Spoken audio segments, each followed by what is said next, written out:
Assalamualaikum warahmatullahi wabarakatuh. Jumpa lagi dengan saya, Rina Kusumaningrum. Apa kabar anak-anakku semuanya? Pada kesempatan kali ini, kita akan mempelajari proyek kreatif dan kewirausahaan dengan materi peluang usaha. Adapun capaian pembelajaran yang akan kita capai dalam pembelajaran kali ini adalah peserta didik mampu membaca peluang usaha dengan mengidentifikasi potensi yang ada di lingkungan internal dan eksternal SMK serta menetapkan jenis usaha. Adapun tujuan pembelajaran kita kali ini adalah membaca peluang usaha dengan mengidentifikasi potensi yang ada di lingkungan internal dan eksternal SMK. Selanjutnya, tercapaian tujuan pembelajaran kita adalah mengidentifikasi dan menentukan peluang usaha di lingkungan internal dan eksternal SMK. Baiklah anak-anakku sekalian, sebelum kita memasuki materi peluang usaha, sebaiknya simaklah terlebih dahulu tayangan video berikut ini mengenai permasalahan yang ada di lingkungan sekitar kita, yaitu permasalahan pengangguran terdidik. Simak tayangan video berikut ini ya.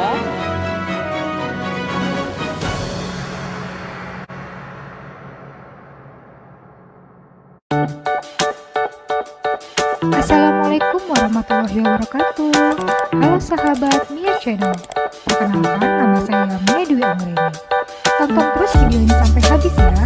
Jangan lupa like, subscribe, share, dan komen karena sangat berarti bagi saya untuk selalu berkreasi dan berbagi ilmu dengan sahabat Mia Channel.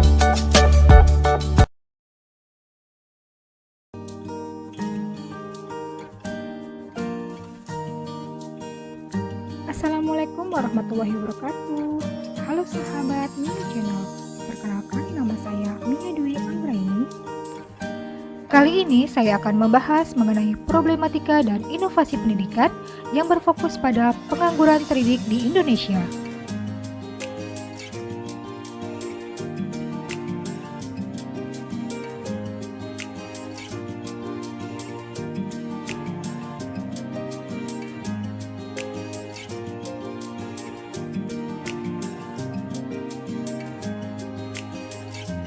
Indonesia sebagai negara dengan 270,2 juta penduduk tidak terhindari dari berbagai masalah. Salah satunya adalah masalah ketenagakerjaan.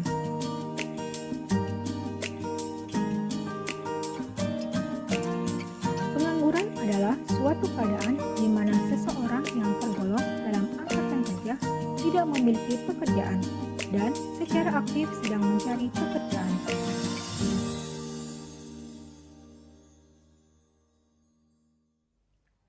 Pengangguran menjadi masalah yang sangat serius karena dampak dari pengangguran tersebut dapat menimbulkan berbagai masalah dari sisi sosial dan ekonomi.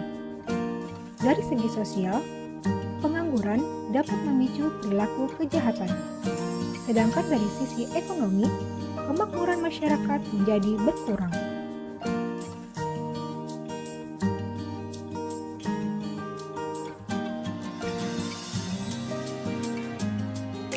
Pengangguran di Indonesia selama 4 tahun terakhir didominasi oleh pengangguran bagi angkatan kerja terdidik atau yang disebut dengan pengangguran terdidik.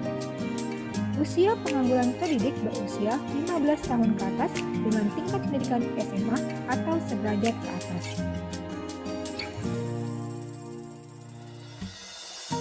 Membludaknya pengangguran terdidik di Indonesia. Dari data Badan Pusat Statistik, pengangguran terdidik di Indonesia pada bulan Agustus tahun 2020 tercatat sebanyak 6,27 juta jiwa atau sekitar 64,24% dari seluruh jumlah penganggur di Indonesia.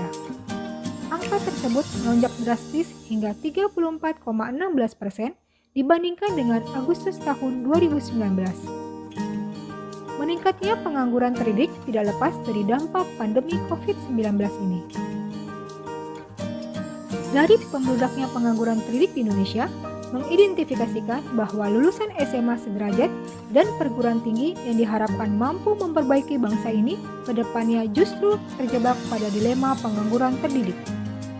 Dari data tersebut juga menjadi sebuah fenomena yang ironis, mengingat bahwa berarti semakin tinggi pendidikan seseorang, peluang atau kemungkinan seseorang tersebut menjadi pengangguran pun semakin tinggi. Seseorang dengan pendidikan tinggi belum menjamin mereka akan mendapatkan suatu pekerjaan.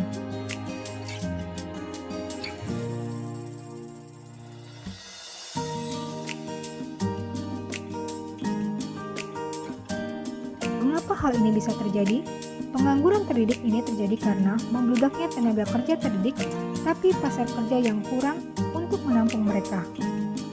Ditambah dari efek pandemi yang membuat banyak terjadi pemutusan hubungan kerja atau PHK dari perusahaan-perusahaan. Selain dari membludaknya tenaga kerja, ada hal lain yang selama ini menjadi fenomena, yaitu kurangnya wawasan profesi. Masyarakat kita semakin banyak terjebak pada pilihan-pilihan profesi yang umum dan populer, serta cenderung abai pada berbagai pekerjaan lain yang kurang populer. Semua berbondong-bondong memilih jurusan atau fakultas yang sedang tren di masyarakat dan diminati. Bahkan, tanpa tahu dan tak acuh, apakah jurusan itu benar-benar bidang mereka yang minati dan memiliki bakat di situ. Yang penting bagi mereka adalah populer dan menurut orang lain mudah untuk mendapatkan pekerjaan. Namun kenyataannya, justru bidang tersebut tidak mampu menampung seluruhnya untuk lulusan tersebut. Padahal, ada banyak sekali lapangan pekerjaan membutuhkan tenaga ahli pada bidangnya masing-masing. Tapi sayang, sumber daya manusia Indonesia belum cukup mampu untuk berpikir demikian, sehingga sebagian besar hanya memilih jurusan berdasarkan passing grade.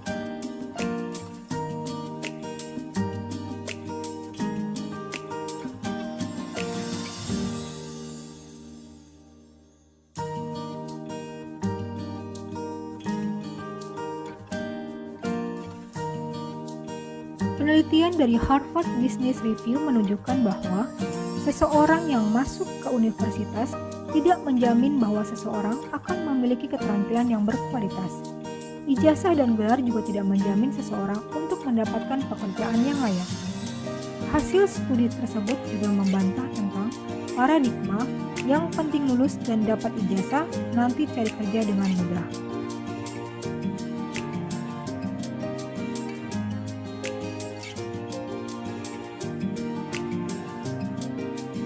Saran, sebagai masukan untuk mengatasi masalah pengangguran terdidik ini, dari sisi pemerintah perlu meningkatkan lapangan kerja yang ada. Selain itu, yang terpenting adalah meningkatkan kualitas dari pendidikan itu sendiri dengan cara mengevaluasi baik dari sisi tenaga pengajar, sarana, fasilitas, dan lainnya, apakah sudah sesuai dengan standar yang diharapkan.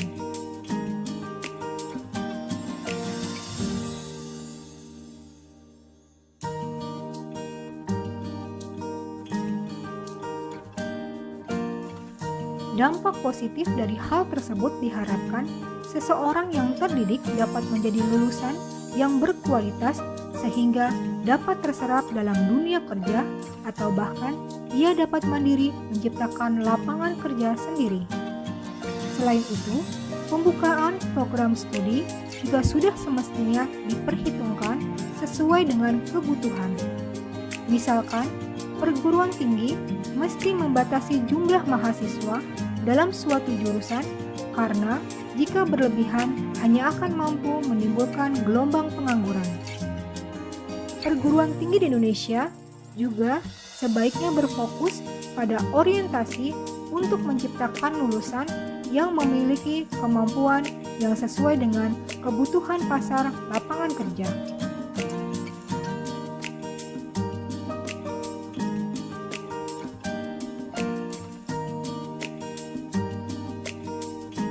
Demikian video pembahasan problematika dan inovasi pendidikan yang berfokus pada pengangguran terdidik. Semoga video ini bermanfaat bagi sahabat Mia Channel. Sampai jumpa pada video-video selanjutnya. Terima kasih. Wassalamualaikum warahmatullahi wabarakatuh. Nah, bagaimana menurut kalian? Apakah solusi yang tepat untuk menanggulangi permasalahan pengangguran terdidik tersebut? Tentulah salah satu solusi untuk menanggulangi permasalahan pengangguran terdidik adalah dengan berwirausaha. Dengan berwirausaha, kita dapat menjadi individu yang mandiri. Dan untuk dapat menjalankan sebuah usaha, kita harus memiliki kemampuan untuk membaca peluang usaha. Baiklah, kalau begitu, apa sih yang dimaksud dengan peluang usaha? Peluang usaha adalah sebuah kesempatan yang dimiliki oleh semua orang yang mempunyai jiwa kreativitas dalam dirinya untuk memulai sebuah usaha. Dengan adanya peluang, seorang wirausahawan tentu saja memiliki berbagai macam pilihan aktivitas kewirausahaan. Peluang usaha dapat dimanfaatkan oleh orang demi mendapatkan tujuan dengan cara melakukan sebuah usaha yang akan memanfaatkan berbagai macam sumber daya yang akan dimiliki. Seorang wirausahawan harus memiliki kemampuan menanggapi peluang usaha, karena kewirausahaan sangat berkaitan dengan kemampuan atau kecakapan dalam menanggapi peluang usaha. Kemampuan menanggapi peluang usaha sendiri merupakan kemampuan seseorang dalam merespon peluang usaha yang ada dan ditanggapi dengan seperangkat tindakan. Tindakan-tindakan tersebut kemudian akan menghasilkan suatu usaha bisnis baru yang produktif dan inovatif serta menjawab peluang usaha yang ada. Baiklah, untuk kita dapat menetapkan peluang usaha yang tepat untuk kita jalankan sebagai usaha kita, sebelumnya marilah kita simak video berikut ini tentang jenis-jenis usaha ekonomi masyarakat serta bidang jasa. Warahmatullahi wabarakatuh. Halo anak-anakku semua, semoga kita semua sehat selalu ya. Amin ya Allah ya Rabbal alamin. Hari ini Bu Dea akan membahas tentang jenis-jenis usaha ekonomi masyarakat. Ayo kita simak baik-baik. Kondisi geografis Indonesia beragam. Ada wilayah daratan dan ada pula wilayah perairan. Kondisi geografis yang beragam menyebabkan beragam pula jenis kegiatan ekonomi masyarakat. Keragaman ini disesuaikan dengan kondisi alam atau geografis suatu wilayah. Kegiatan ekonomi tersebut bertujuan memenuhi kebutuhan hidup masyarakat. Agar tercipta kehidupan yang nyaman, setiap penduduk perlu menghargai jenis kegiatan ekonomi penduduk lainnya. Apa yang dimaksud dengan kegiatan ekonomi?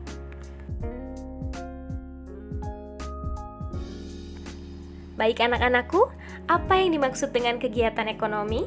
Kegiatan ekonomi adalah semua kegiatan yang dilakukan manusia untuk memenuhi kebutuhan hidupnya. Jika dicermati, kegiatan ekonomi dilakukan dengan memanfaatkan sumber daya alam. Sebagai negara kepulauan, Indonesia dikaruniai sumber daya alam melimpah. Karunia ini sudah sepantasnya kamu syukuri dengan memanfaatkan secara bijak. Pemanfaatan sumber daya alam tersebut dapat dilihat pada berbagai bidang usaha. Jenis-jenis usaha ekonomi masyarakat yang pertama adalah agraris atau pertanian dan perkebunan. Yang kedua, peternakan. Yang ketiga, perikanan. Yang keempat adalah pertambangan. Yang kelima adalah kehutanan. Yang keenam adalah perdagangan. Dan yang terakhir adalah atau yang ketujuh, perindustrian. Jenis usaha yang pertama yaitu agraris. Indonesia dikenal sebagai negara agraris. Sebutan ini disebabkan banyak penduduknya bermata pencarian sebagai petani. Usaha agraris meliputi kegiatan pertanian dan perkebunan. Sektor usaha agraris terdapat di daerah pedesaan dan pegunungan. Berbagai jenis tanaman tumbuh subur dan menghasilkan banyak bahan pangan. Hasil pertanian dan perkebunan antara lain padi, jagung, ubi, kedelai, sagu, umbi-umbian, sayuran, dan buah-buahan.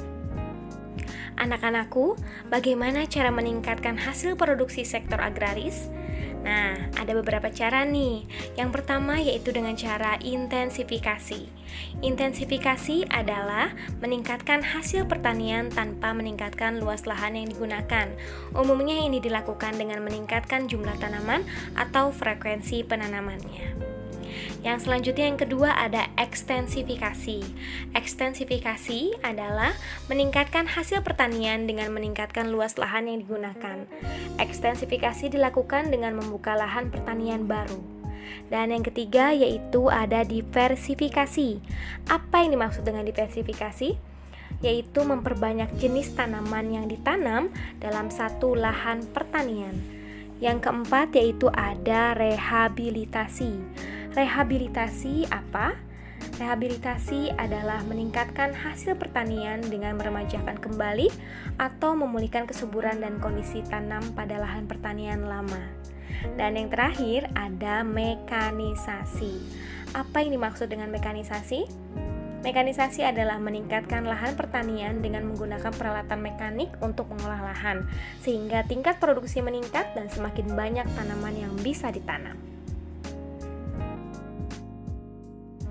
Nah, anak-anak, setelah tadi yang pertama itu adalah agraris, yang kedua adalah peternakan. Peternakan adalah kegiatan usaha budidaya hewan yang diambil hasilnya. Hasil peternakan terdiri atas daging, telur, susu, kulit, dan bulu. Jenis peternakan dapat dibedakan sebagai berikut. Yang pertama ada peternakan hewan kecil, misalnya kelinci, kambing, domba, dan biri-biri. Yang kedua ada peternakan hewan besar, misalnya sapi, kerbau, dan kuda.